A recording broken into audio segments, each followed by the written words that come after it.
Preparem-se para mergulhar fundo com a gente, porque hoje a gente vai explorar um tema que, vamos ser sinceros, pode parecer meio chato à primeira vista, É. compliance e denúncia, né? É. Mas acredite em mim, quando a gente coloca a lupa do contexto brasileiro, as coisas ficam bem interessantes. É verdade? A gente tem documentos legais, artigos acadêmicos e até opiniões de especialistas para nos guiar nessa jornada. O objetivo, Entender tudo. entender a fundo esses conceitos e principalmente como eles impactam o dia a dia das empresas no Brasil.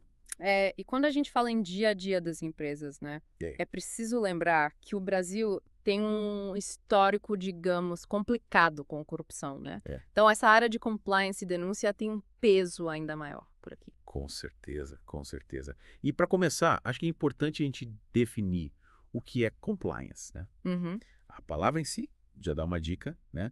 Vem do inglês to comply, ou seja, estar em conformidade. Isso. Mas o que isso significa no mundo real das empresas? É como se fosse um conjunto de regras, processos e principalmente uma cultura dentro da empresa para garantir que todo mundo esteja agindo dentro da lei e dos padrões éticos. E não pense que isso se limita a grandes corporações, não. Cada vez mais, empresas de todos os tamanhos estão percebendo que ter um programa de compliance forte é essencial para a saúde do negócio. É como esses programas de compliance são como um manual de boas práticas, né? Isso. Para evitar problemas. É, Tipo um guia para as empresas, para os funcionários saberem o que pode e o que não pode. exatamente. É. E a gente tem no Brasil o decreto Unhas Pronuncias 11.9/2022 que regulamenta a lei anticorrupção, sabe? Sim. Ele basicamente define a estrutura e como implementar esses programas de integridade nas empresas, É. com o objetivo de prevenir e combater a corrupção. É como se o governo estivesse dizendo, galera, a ética é fundamental para um ambiente de negócio saudável e as empresas têm um papel crucial nisso. Tá bom? Mas e quando a coisa já está feita? Quando a irregularidade já aconteceu? É aí que entra o famoso whistleblower, certo? Isso aí, ou whistleblower, ou denunciante, né? Uhum. É aquela pessoa que decide apitar quando vê algo de errado acontecendo dentro da empresa. É. Geralmente algo ilegal ou antiético. Sim. Como um guardião da ética, sabe? Arriscando a própria pele para proteger o interesse público. E como a gente diferencia o whistleblower do informante e da testemunha? Boa pergunta. Às vezes parece que esses termos são usados como sinônimos, mas imagino que existam diferenças importantes entre eles. É fundamental entender essas nuances, né? Yeah. O informante, geralmente, ele está envolvido na irregularidade e busca algum benefício em troca da sua colaboração. Como, por exemplo, uma redução de pena. Certo. Pense na colaboração premiada, por exemplo. Sim. A testemunha, por outro lado, viu algo errado acontecer e tem informações sobre o caso, Sim. mas não participou da denúncia ou do crime em si. Já o whistleblower não é responsável pela irregularidade e, em princípio, não busca se beneficiar ao denunciá-la. Então o whistleblower não busca benefício próprio. A princípio, não. Mas o que leva alguém a apitar, então? Correr o risco de ser retaliado, perder o emprego, sofrer pressões. Deve ser uma decisão bem difícil. É mesmo. A motivação por trás do whistleblowing é um terreno complexo, com muitos fatores em jogo.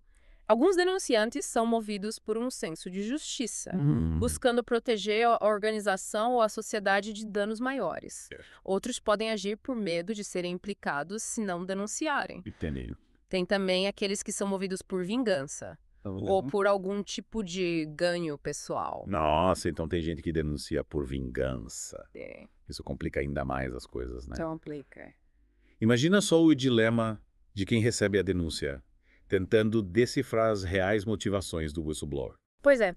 E para aumentar a complexidade, Gantois e Santana, 2 pesquisadores da área, identificaram 4 tipos de whistleblowers, cada um com suas nuances e motivações. Caramba, 4 tipos. Agora fiquei curiosa. Quais são as características de cada um? O confessor, o santo, o amor rejeitado e o oportunista. O confessor é aquele que, de certa forma, está arrependido. Ele participou da irregularidade, mas se sente culpado e decide denunciar para tentar reparar o erro. Já o santo é o oposto. Um observador inocente movido puramente por altruísmo. Certo. Ele vê algo errado e sente que precisa denunciar para o bem de todos, mesmo que isso lhe custe caro. Entendi. Um age por culpa, o outro por altruísmo e os outros 2 tipos, o amor rejeitado E o oportunista? Quais as motivações deles? O amor rejeitado é movido por sentimentos negativos, como vingança ou raiva. Imagina, por exemplo, alguém que foi demitir o passado para trás e decide se vingar denunciando alguma irregularidade na empresa. Entendi. Já o oportunista vê na denúncia uma chance de se dar bem, buscando algum tipo de recompensa financeira ou reconhecimento. Realmente, a gente começa a perceber que o mundo whistleblowing é cheio de nuances, né? Não é tão simples quanto parece. Mas uma coisa que me preocupa é a vulnerabilidade dessas pessoas. Denunciar irregularidades, especialmente em empresas com um forte poder hierárquico, pode gerar consequências sérias para o denunciante. Sem dúvida. A gente não pode romantizar a figura do whistleblower. Ele está sujeito a uma série de riscos, como a exposição da sua identidade, retaliação por parte dos acusados, perda do emprego, danos à reputação e até mesmo ameaças à sua integridade física e da sua família. É uma decisão que exige muita coragem e que precisa ser encarada com a seriedade que merece. É de arrepiar pensar nos riscos que essas pessoas correm. E a gente sabe que, infelizmente, a cultura de retaliação ainda é muito forte em algumas empresas, né? O que me leva à próxima pergunta.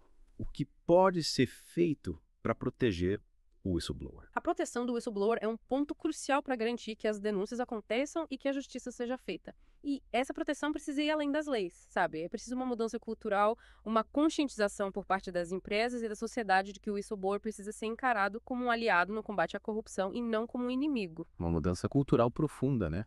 Mas e na prática, que tipo de medidas podem ser implementadas para proteger o whistleblower? A gente pode pensar num sistema de proteção abrangente que inclua, por exemplo, a garantia do anonimato do denunciante, a criação de canais de denúncia seguros e acessíveis, a proteção contra a retaliação, investigação rigorosa das denúncias e a punição exemplar para quem tentar retaliar o whistleblower. Esses canais de denúncia seguros são essenciais, né? As pessoas precisam se sentir seguras para denunciar, sabendo que suas identidades serão protegidas e que suas denúncias serão levadas a sério. Exatamente. É como construir um ambiente de confiança onde as pessoas se sintam à vontade para apitar quando virem algo errado, sem medo de represálias. E para finalizar essa primeira parte do nosso mergulho, eu queria provocar uma reflexão. O que te faria se tornar um whistleblower? Quais são seus limites éticos, seus valores e a coragem que você teria para denunciar irregularidades? Essa é uma pergunta que todos nós precisamos fazer, né? E na segunda parte do nosso Deep Dive, a gente vai explorar mais a fundo o decreto NOSA.NO dos Nós e Nós 2022 e como ele impacta o dia a dia das empresas brasileiras. Até lá. E aí, prontos para continuar nossa imersão nesse universo do compliance e denúncia? Na primeira parte, a gente desvendou os conceitos básicos e mergulhou nos dilemas do whistleblower. Mas agora, vamos colocar a mão na massa e entender como as empresas brasileiras estão lidando com tudo isso na prática. E para isso a gente vai dissecar um documento que é fundamental para o compliance no Brasil. O decreto 11.199/2022. Ele regulamenta a lei anticorrupção e basicamente define as regras do jogo para as empresas. É como um manual de instruções detalhado, sabe? Ele estabelece 15 parâmetros que as empresas precisam seguir na hora de criar e implementar seus programas de integridade. É coisa pra caramba. Uau, 15 parâmetros, parece bem complexo. O que mais me chamou a atenção foi a ênfase na cultura de integridade. O decreto deixa claro que não basta ter um programa de compliance só no papel. A empresa precisa realmente respirar ética, sabe? Exatamente. Não adianta só ter as regras escritas. É preciso que elas sejam internalizadas por todos na empresa, desde a alta direção até os estagiários. A cultura de integridade precisa estar presente no dia a dia, nas decisões, nas relações com clientes e fornecedores. Entendi. Não. É como se a ética fosse o DNA da empresa, sabe? Algo que está presente em tudo que ela faz. Mas na prática, como é que se constrói essa cultura de integridade? É um processo que leva tempo, exige esforço e, principalmente, comprometimento de todos. A gente pode pensar em algumas ações, como treinamentos constantes para os funcionários, canais de comunicação transparentes, sistemas de denúncia seguros e, o mais importante, o exemplo vindo de cima. Quando os líderes da empresa demonstram que a ética é prioridade, isso se espalha por toda a organização. Aquele velho ditado, faço o que eu digo, não faço o que eu faço, não funciona muito bem nesse caso, né? A liderança precisa dar o exemplo, mostrar que a ética é coisa séria. E falando em coisa séria, o decreto também aborda a importância da gestão de riscos, né? Com certeza. A gestão de riscos é um pilar fundamental de qualquer programa de compliance eficiente. É preciso identificar, analisar e monitorar os riscos de corrupção aos quais a empresa está exposta, para poder tomar as medidas preventivas e corretivas necessárias. É como um jogo de xadrez, né? A empresa precisa estar sempre alguns passos à frente, prevendo os movimentos do adversário, que nesse caso seria a corrupção. Perfeito. E para isso existem diversas ferramentas e metodologias que podem ser utilizadas, como a análise SWOT, a matriz de riscos, o mapa de processos. O importante é que a empresa tenha um processo estruturado para identificar, analisar e gerenciar os riscos de forma proativa e sistemática. Mas e os parceiros da empresa? Fornecedores, clientes, consultores? Como garantir que eles também estejam jogando dentro das regras? Essa é uma questão crucial. O decreto exige que as empresas façam uma verificação de terceiros, ou seja, uma análise para garantir que seus parceiros comerciais estejam em conformidade com legislação anticorrupção. É uma forma de blindar a empresa de problemas futuros. Faz sentido. Imagina o estrago para a reputação de uma empresa se descobrir que ela está fazendo negócio com empresas corruptas, né? Exatamente. E para fazer essa verificação de terceiros, existem diversas ferramentas, como a consulta bancos de dados de empresas punidas por corrupção, análise de reputação e a due diligence. A empresa precisa fazer a lição de casa e investigar a fundo com quem ela está se metendo. E falando em investigar, os canais de denúncia também são um ponto importante abordado pelo decreto, né? Com certeza. Os canais de denúncia são a porta de entrada para a identificação de irregularidades dentro da empresa.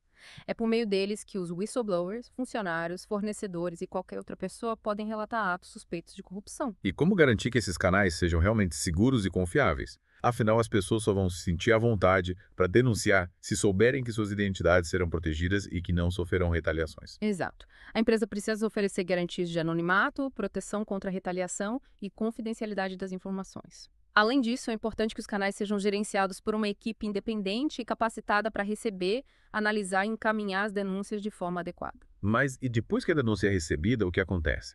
A empresa precisa ter um plano de ação para lidar com essas situações, né? Com certeza. O decreto é bem claro nesse ponto. A empresa precisa ter um processo estruturado para investigar as denúncias e tomar as medidas cabíveis. Isso pode incluir desde advertências e suspensões até o desligamento do funcionário ou o rompimento de contratos com fornecedores. A coisa fica séria. Denunciar irregularidades pode ter consequências graves para os envolvidos, tanto para quem cometeu a infração quanto para quem denunciou. E por falar em quem denunciou, o decreto também fala da importância de proteger os whistleblowers, né? Sim, a proteção do whistleblower é fundamental para garantir a efetividade dos canais de denúncia. Afinal, ninguém vai se arriscar a denunciar se tiver medo de sofrer represálias. O decreto prevê medidas como o anonimato, a confidencialidade e a proibição de retaliação contra o denunciante. Mas como a empresa pode garantir que essas medidas sejam realmente efetivas? A gente sabe que na prática nem sempre as coisas funcionam como deveriam. É verdade. Para que a proteção seja real, a empresa precisa criar uma cultura de valorização do whistleblower, sabe? Treinar os funcionários, comunicar de forma transparente e principalmente punir de forma exemplar qualquer ato de retaliação. É como mandar um recado claro para todo mundo. Aqui, quem denuncia irregularidades é protegido e valorizado. E para finalizar nossa análise do decreto, ele também destaca a importância do monitoramento contínuo do programa de compliance, né? Sim, compliance não é algo que se faz uma vez e pronto. É um processo de melhoria contínua. O decreto exige que as empresas monitorem seus programas de integridade regularmente para garantir que eles estejam adequados aos riscos e às necessidades da empresa. Entendi. É como um carro, sabe? Precisa fazer revisões periódicas para garantir que tudo está funcionando como deveria. Mas, e na prática, como a empresa pode fazer esse monitoramento? Existem diversas ferramentas que podem ser utilizadas, como auditorias internas, pesquisas de clima ético, análise de dados e indicadores de performance.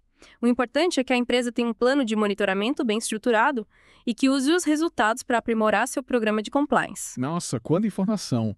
O decreto no 11.009 de 2022 realmente é um divisor de águas para o compliance no Brasil, estabelecendo regras claras e abrangentes para a criação de programas de integridade eficazes. Sem dúvida. E é importante lembrar que o compliance não é apenas uma obrigação legal, mas também uma oportunidade para as empresas se destacarem no mercado, construindo uma reputação sólida e conquistando a confiança de clientes, investidores e da sociedade como um todo. E para você que está nos acompanhando, fica a reflexão. Como a sua empresa está se adaptando a essa nova realidade do compliance? Quais medidas já foram implementadas e quais ainda precisam ser aprimoradas? A jornada da ética e da integridade é constante e exige que a gente esteja sempre atento e disposto a evoluir. E na terceira parte do nosso Deep Dive, a gente vai explorar a relação entre compliance e a Lei Geral de Proteção de Dados, a LGPD. Até lá! E chegamos à parte final do nosso mergulho no mundo compliance e denúncia. Nas partes anteriores, a gente desvendou os conceitos básicos, analisou o decreto no 11.012 de 2022 e explorou os desafios do whistleblower. Mas ainda falta um último ingrediente nesse bolo, a Lei Geral de Proteção de Dados, a famosa LGPD. Pois é, a LGPD chegou para chacoalhar o mundo das empresas, e com compliance não foi diferente. Afinal, programas de integridade lidam com dados pessoais o tempo todo, seja dos denunciantes, dos investigados ou de outras pessoas envolvidas. E a LGPD exige que esse tratamento de dados seja feito com muito cuidado, respeitando a privacidade e a segurança das pessoas. A LGPD não tá para brincadeira. E como as empresas podem garantir que seus programas de compliance estejam em conformidade com a lei, sem comprometer a efetividade das investigações e a proteção dos denunciantes? Parece um desafio e tanto. E é mesmo. É como equilibrar prato giratório, sabe? De um lado, a gente tem a necessidade de investigar as denúncias e garantir que o programa de compliance funcione. Do outro lado, a gente tem a obrigação de proteger os dados pessoais das pessoas envolvidas. Mas calma, não é impossível. A chave para encontrar o equilíbrio está na transparência, na segurança e principalmente no bom senso. Transparência, segurança e bom senso. Parece simples, mas imagino que na prática o que seja bem mais complexa, né? O que as empresas podem fazer concretamente para garantir essa harmonia entre compliance e LGPD? O primeiro passo é ter uma política de privacidade clara e completa, que explique direitinho como os dados pessoais serão coletados, usados, armazenados e compartilhados no contexto do programa de compliance. É importante que essa política seja específica para o programa de compliance, abordando as particularidades do tratamento de dados nesse contexto. Uma política de privacidade sob medida para o compliance, entendi. Mas, e na hora de coletar os dados, quais cuidados a empresa precisa tomar? A gente sabe que a LGPD é bem rigorosa com relação à coleta e ao uso de dados pessoais. A palavra-chave aqui é minimização. A empresa deve coletar apenas os dados estritamente necessários para a investigação e para o cumprimento das obrigações legais.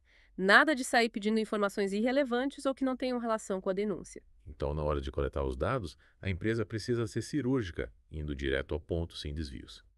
Mas e se a identificação do denunciante for crucial para a investigação? Como garantir a proteção dos seus dados? Nesse caso, a empresa precisa ter um fundamento legal para tratar os dados, como o consentimento do titular dos dados ou o cumprimento de uma obrigação legal. E o consentimento, para ser válido, precisa ser livre, informado e inequívoco. Ou seja, o denunciante precisa estar ciente de como seus dados serão usados e precisa concordar com isso de forma clara e expressa. A empresa precisa ser transparente e honesta com o denunciante, explicando tudo direitinho, sem letras miúdas. Mas e se o denunciante quiser se manter anônimo, como a empresa pode garantir a segurança dos seus dados? Uma opção é a pseudonimização, que basicamente substitui informações identificadoras por códigos ou outros identificadores, dificultando a identificação do indivíduo. É como usar um nome falso para proteger a identidade do denunciante. Interessante. É como se a empresa criasse um avatar para o denunciante, protegendo sua identidade real. Mas além dessas medidas mais técnicas, o que mais as empresas podem fazer para garantir que estão em conformidade com a LGPD? Investir em treinamento da equipe de compliance é fundamental. Essa equipe precisa estar por dentro da LGPD, saber como lidar com dados pessoais de forma segura e ética e garantir que a empresa esteja cumprindo a lei. E a figura do encarregado de dados, o famoso DPO, também entra em cena nesse contexto, certo? Com certeza. O DPO é um maestro da orquestra da proteção de dados, sabe? Ele orienta a empresa sobre a LGPD, supervisiona o tratamento de dados pessoais e garante que tudo esteja funcionando direitinho. No contexto do compliance, o DPO pode ajudar na elaboração da política de privacidade, na implementação de medidas de segurança e na gestão de incidentes de segurança. O DPO tem um papel crucial para garantir que a empresa esteja blindada em relação ao LGPD. E a gente percebe que conciliar compliance e LGPD não é uma tarefa fácil, né? Mas é um passo fundamental para as empresas que querem construir uma cultura ética, transparente e principalmente respeitosa com a privacidade das pessoas. Exatamente. A LGPD não é um obstáculo, mas sim uma oportunidade para as empresas aprimorarem seus programas de compliance e fortalecerem a confiança de seus stakeholders. E a gente fica por aqui com a terceira e última parte da nossa imersão no mundo do compliance e denúncia. Espero que você tenha curtido essa jornada com a gente e que as informações e reflexões que a gente compartilhou te ajudem a construir um ambiente de negócios mais ético, transparente e seguro. Até a próxima. Tchau, tchau.